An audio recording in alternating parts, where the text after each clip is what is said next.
I still remember the sting of rejection the day I stood outside the consulate, clutching my application like a lifeline.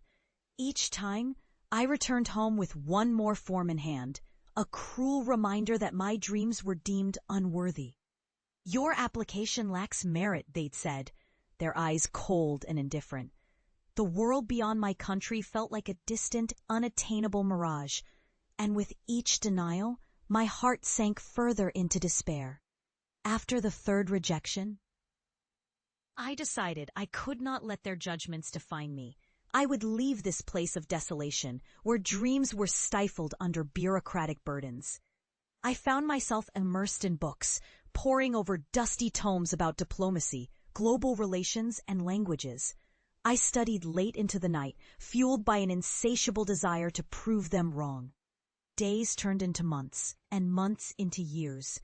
I worked tirelessly, applying to every scholarship, seeking internships in NGOs, and volunteering for causes that stirred my soul.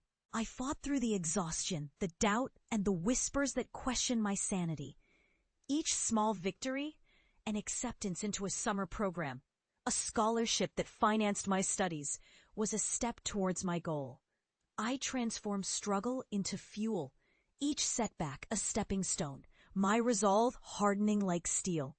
Finally, after years of relentless pursuit, I stood in a grand hall, surrounded by dignitaries and activists from around the globe. I had become a diplomat, a voice for the voiceless, bridging the gaps I once felt between nations. At that moment, the air crackled with a mixture of ambition and reverence. My heart raced as I prepared for my return to the very country that once cast me aside. As I entered the conference room, there he was, the former official who had presided over the denials.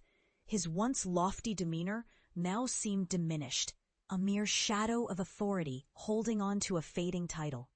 I approached him with steady confidence, recalling all the times I had stood outside, aching for a chance. The room fell silent as I extended my hand, a symbol of transformation and triumph. "Good to see you again," I said, my voice steady, yet laced with meaning. His grip was firm, but I could sense the tremor of surprise beneath his facade.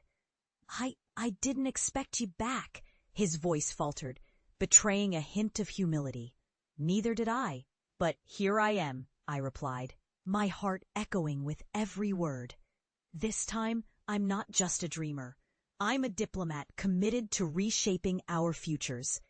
In that moment, I felt a quiet power, the culmination of years spent wrestling darkness into light. I knew they would never cage me again. I turned to the crowd and spoke, my voice steady and strong, igniting the air with dreams now shared by many.